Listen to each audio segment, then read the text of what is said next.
कांग्रेस अध्यक्ष राहुल गांधी ने लोकसभा में राफेल सौदे को लेकर एक बार फिर से केंद्र सरकार को घेरने के लिए प्रधानमंत्री नरेंद्र मोदी पर सवाल दागे। राफेल डील पर राहुल गांधी ने कहा कि मामले की जेपीसी जांच होनी चाहिए क्योंकि सुप्रीम कोर्ट ने कहा है कि राफेल की जांच उनके दायरे में नहीं है।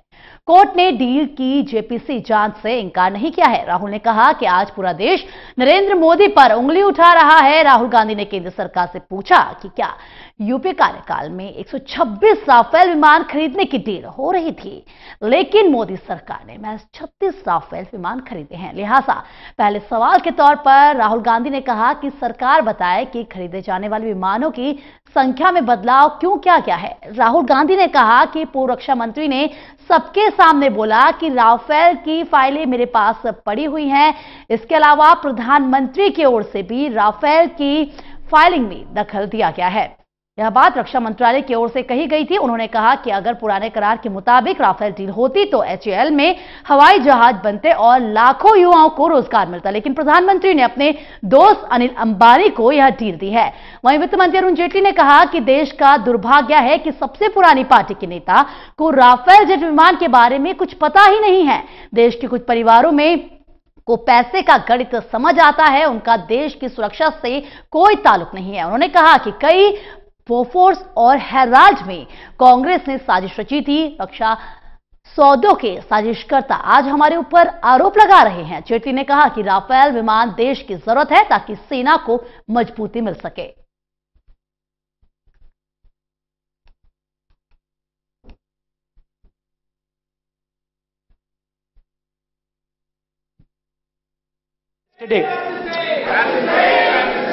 And he spoke for almost 1.5 hours on different issues, and in the interview he said that no one is raising the question with regards to him on Rafael, that no one is accusing the Prime Minister on Rafael. Well, I'd like to say in the House that that is not true. The entire nation is asking a direct question about the Prime Minister, and the entire nation is asking why the Prime Minister can speak for 1.5 hours in a staged interview and not answer the fundamental questions of Rafael. The questions of Rafael occur on 3 pillars. The first pillar is the process with regards to the deal. The second pillar is the pricing. And the third and most interesting pillar is paisa, patronage. So I would like to say a little bit about all 3 of these pillars. And these are questions we have been asking the Prime Minister from the beginning. The Rafale aircraft was chosen after dedicated work, after 8 years of work by the Air Force. Senior officers of the Air Force chose the Rafale aircraft after a long negotiation. And the Air Force wanted 126 aircraft. Now the question is, why was the demand for 126 aircraft changed to 36 aircraft? Who changed? Who changed the requirement of the Air Force from 126 to 36? Did something change with the requirement of national security? Did the Air Force request the government? Did the Air Force ask the government, tell the government that no, we do not want 126 planes, we want only 36 planes? That is one question. Another related question, the excuse given for 36 aircraft was that we needed the aircraft. Well, then I would like to ask the question, if you needed the aircraft urgently, why is it that not a single Rafale aircraft has landed on Indian soil until today? The entire procedure of the deal, from the beginning to the end, was bypassed. The Defence Minister, Mr. Parrikar, was asked whether he knew about the new deal that bypassed the old deal. Mr. Parrikar himself said, I have no idea about the new deal. The Defence Minister stated this. The Cabinet Committee on Security, which is supposed to authorize any deal, gave no authorization. This is a known fact.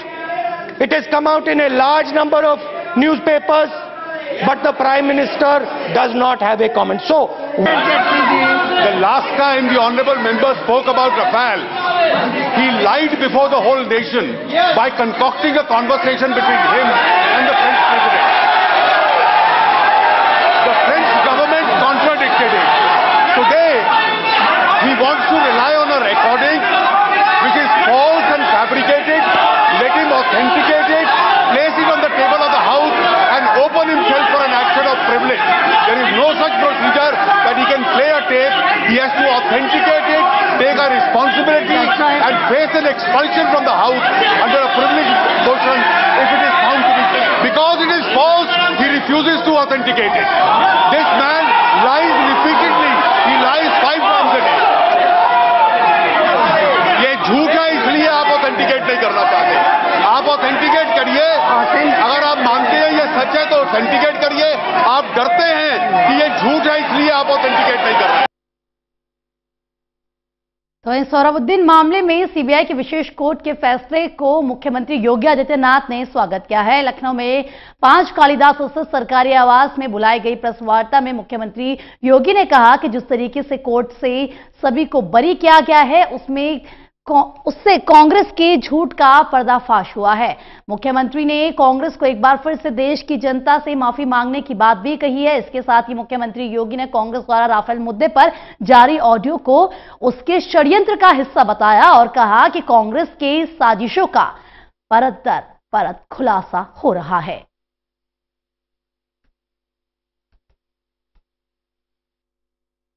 यह स्पष्ट है कि कांग्रेस की तत्कालीन केंद्र की UPA सरकार, जिसमें शैडो कैबिनेट के रूप में हर्षमंदर जैसे लोग श्रीमती सोनिया गांधी के किचन कैबिनेट के रूप में कार्य कर रहे थे, वे कैसे कैसे षड्यंत्र इस देश की सुरक्षा के साथ कर रहे थे. सोहराबुद्दीन केस के माध्यम से न्यायालय के इस फैसले से एक बार पुनः स्पष्ट हो गया है. हम न्यायालय के इस फैसले का स्वागत करते हैं. न्यायालय के प्रति आभार भी व्यक्त करते हैं कि उन्होंने कांग्रेस के एक और झूठ का भंडाफोड़ किया है. कांग्रेस की कुत्सित नीतियों को पूरे देश के सामने एक बार पुनः उजागर करने का कार्य किया है कि कांग्रेस अपने राजनीतिक स्वार्थों के लिए पूरे देश की सुरक्षा के साथ, देश के हितों के साथ खिलवाड़ कर रही है. और ये शर्मनाक अध्याय जो कांग्रेस के साथ लगातार जुड़ता दिखाई दे रहा है. 2014 से लेकर के 2004 से लेकर 2014 तक जल, थल, नभ, अंतरिक्ष और पाताल के घोटालों के साथ ही राजनीतिक षड्यंत्रों की किस प्रकार की विसातें कांग्रेस के द्वारा बिछाई गई थी, यह आज इस देश के सामने स्पष्ट रूप से आती हुई दिखाई दे रही है. न्यायालय के फैसले इस बात को स्पष्ट करते हैं कि कांग्रेस ने संविधान और देश के कानून को उसी प्रकार से कुचलने का कुत्सित प्रयास किया है जैसे कांग्रेस ने इस देश में आपातकाल लागू किया था. उस समय भी संविधान का गला घोंटने का कार्य किया था. और आज पुनः कांग्रेस लगातार अपने राजनीतिक शक्तियों का दुरुपयोग करते हुए इस प्रकार का षड्यंत्र इस देश के खिलाफ लगातार की है. सोहराबुद्दीन केस के मामले को लेकर के न्यायालय ने जो बातें स्पष्ट की हैं, यह कांग्रेस के उस काले अध्याय को देश के सामने प्रस्तुत करता है जो षड्यंत्रों से भरा पड़ा है, देश के खिलाफ साजिशों से भरा पड़ा है और जिसने राष्ट्र की कीमत पर कांग्रेस की राजनीति करने की कुत्सित मंशाओं को देश के सामने एक बार पुनः प्रस्तुत करने का कार्य किया है. कांग्रेस को देश की जनता के सामने अपनी स्थिति स्पष्ट करनी चाहिए. इस प्रकार के राजनीतिक षड्यंत्रों और देश की 132 करोड़ जनता की सुरक्षा के साथ खिलवाड़ करने के लिए इस देश की जनता से माफी मांगनी चाहिए. तो अब उत्तर प्रदेश सरकार हर जिले में गौशाला बनाने की ओर कदम बढ़ा रही है और इस आश्रय स्थलों को बनाने के लिए नए सेज को लगाया गया है गौ कल्याण सेज, जिसका उपयोग आश्रय स्थल को बनाने और उसकी देखभाल में किया जाएगा। इन आश्रयों के लिए फंड विभिन्न विभागों से ही लिया जाएगा और इनमें एक्साइज आइटम पर 0.5%, 0.5% toll tax, UP expressway authority की तरफ से 2%, मंडी परिषद की तरफ से और इस फंड में डाला जाएगा। इस योजना के तहत हर जिले के ग्रामीण और नगर क्षेत्रों में गौ आश्रय स्थल बनेंगे। यहां कम से कम 1000 आवारा पशुओं की देखभाल की व्यवस्था होगी। मंगलवार को हुई उत्तर प्रदेश कैबिनेट में इन फैसलों को लिया गया। इसके लिए सरकार की ओर से सभी 100 करोड़ रुपए भी अभी दिए गए हैं। फैसले के तहत प्रदेश के सभी ग्रामीण निकाय एवं शहरी निकाय में स्थायी गौवंश आश्रय स्थल बनाने एवं संचालन नीति के निर्धारण के प्रस्ताव को कैबिनेट से मंजूरी मिली है।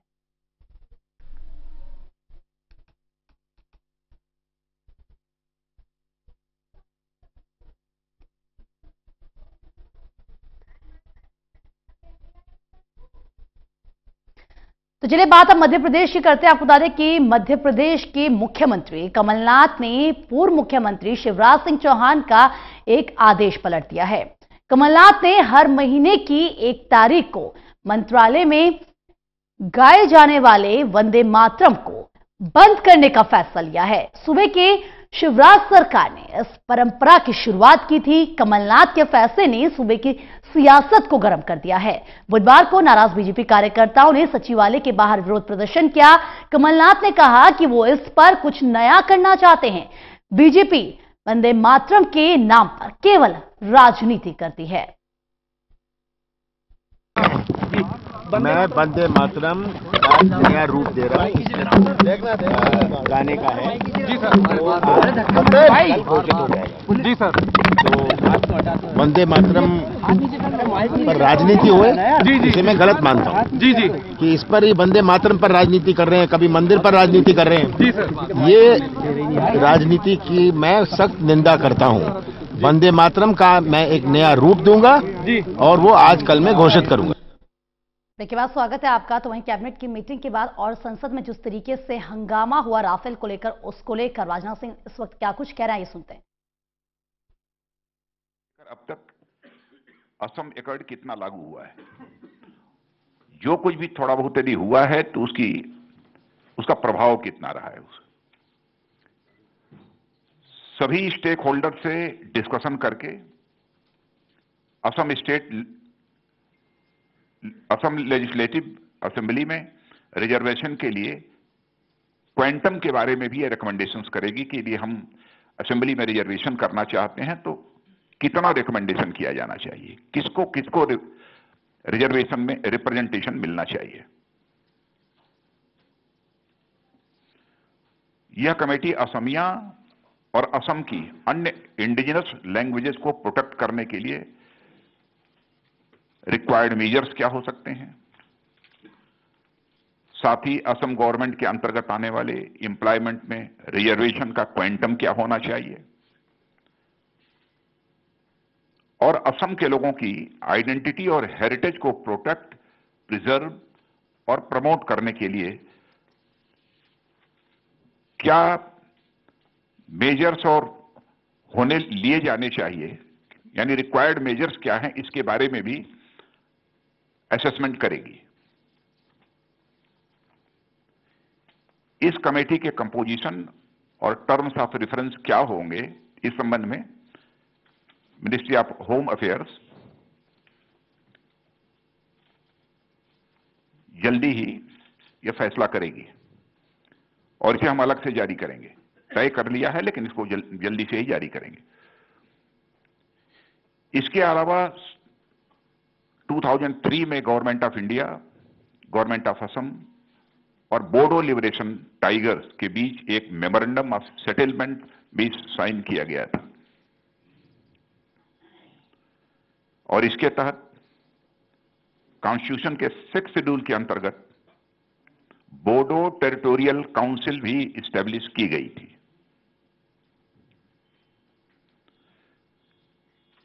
लेकिन कई आउटस्टैंडिंग इश्यूज पर बोडोज की डिफरेंट ऑर्गेनाइजेशंस के रिप्रेजेंटेशंस लगातार आते रहे हैं।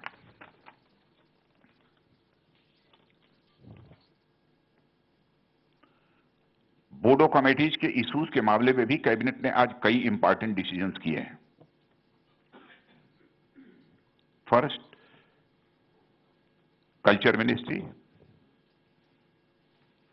गवर्नमेंट ऑफ इंडिया की फंडिंग से Bodo museum cum language and cultural studies centre भी इस्टेब्लिश करेगी।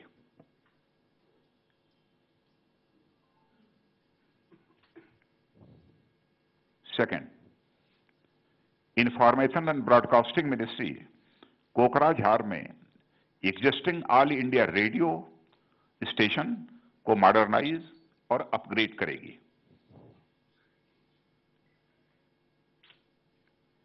थर्ड, कोकराझार में एग्जिस्टिंग दूरदर्शन केंद्र को रिवाइव और मॉडर्नाइज करेगी।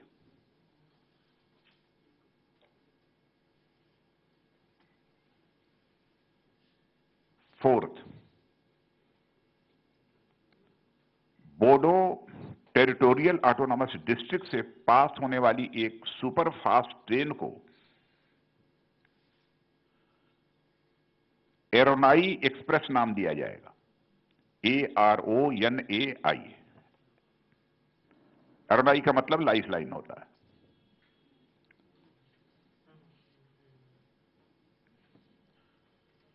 और संबंधित मिनिस्ट्रीज जो हैं इन सब सारी चीजों के लिए, इन फैसलों को कंप्लायंस के लिए आगे की कार्रवाई करेंगी।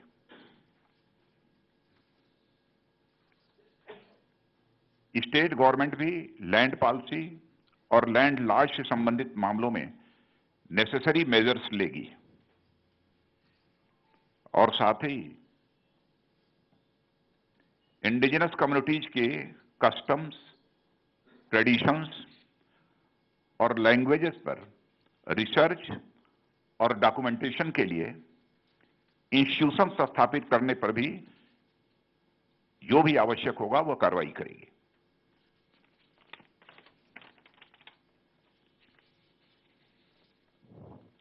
मैं यह मानता हूं कि आज का ये जो फैसला हुआ है असम की दृष्टि से बहुत ही एक महत्वपूर्ण फैसला है।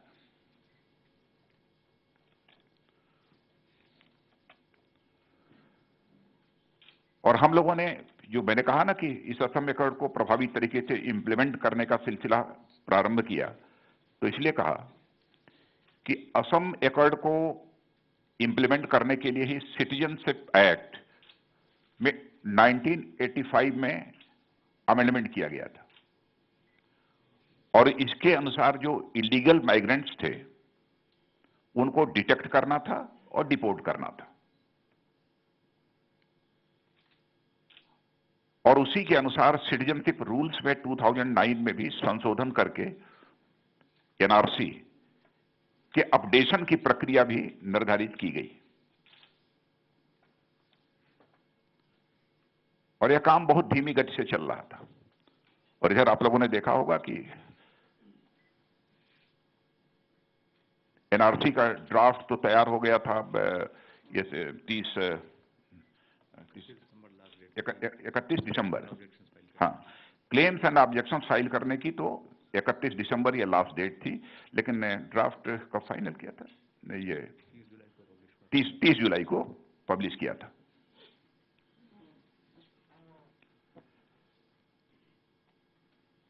सब मिला जुला कर जी कहना हो तो हम कह सकते हैं कि इस असम एकॉर्ड को प्रभावी तरीके से लागू करने का सिलसिला अब हमारी सरकार ने प्रारंभ किया है। और उसी दृष्टि से ये दो महत्वपूर्ण फैसले जो आज कैबिनेट ने लिए हैं उसकी जानकारी मैंने आप सबको दी है।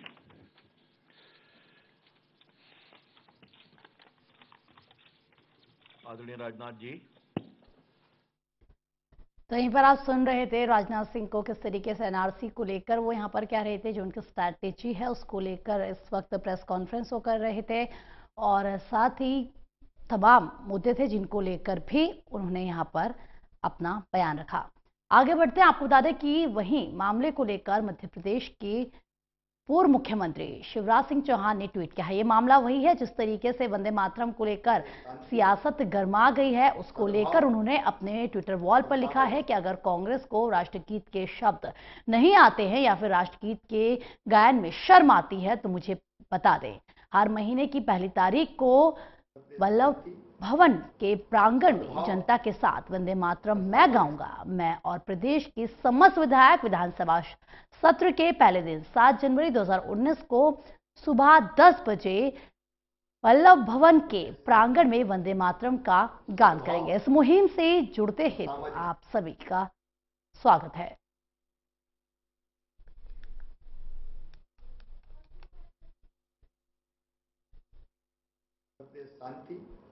वहीं बिहार के मुख्यमंत्री नीतीश कुमार की गृह जनपद नालंदा में बुधवार की सुबह से ही आक्रोशित लोगों ने जमकर बवाल मचाया। एक स्थानीय आरजेडी नेता इंदल पासवान की हत्या के विरोध में गुस्साए भीड़ ने 2 कथित आरोपियों को पीट कर मार डाला।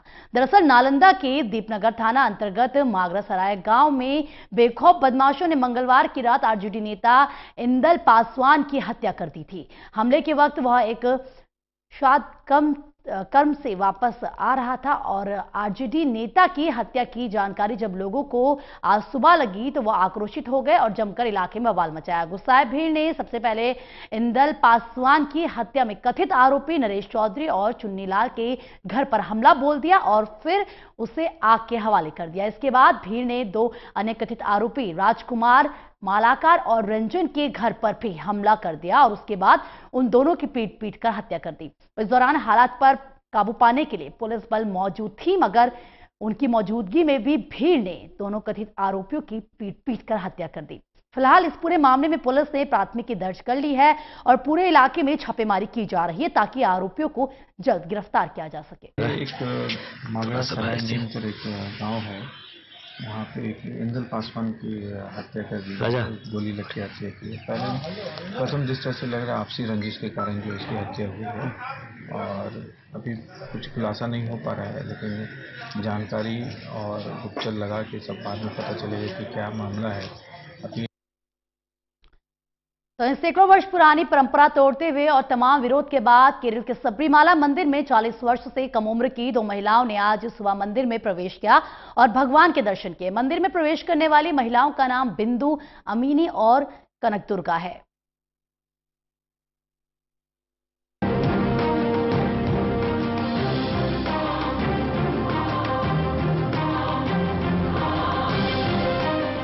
महिलाओं की दशकों की लड़ाई जो उन्होंने सड़क से लेकर अदालत तक लड़ी। सुप्रीम कोर्ट ने इन महिलाओं के हक में फैसला सुनाया। महिलाओं को लगा कि उनकी जीत हुई, लेकिन फैसले के कई महीनों बाद, कई कोशिशों के बाद भी वो मंदिर तक नहीं पहुंच सकी और उसकी वजह थी कुछ रूढ़िवादी लोग और राजनीतिक पार्टियां जिन्हें अपने वोटों की चिंता थी। लेकिन सबरीमाला मंदिर में आज सदियों पुरानी परंपरा टूट गई। करीब 40 साल की 2 महिलाओं ने आज सुबह भगवान अयप्पा के दर्शन किए। वहीं इन 2 महिलाओं के दर्शन के बाद से ही मंदिर के आसपास तनाव की स्थिति बनी हुई है। इससे पहले सबरीमाला मंदिर को 2 दिनों के लिए बंद कर दिया गया था और आज सादी वर्दी में आई दोनों महिलाओं के साथ प्रवेश के समय पुलिस भी थी।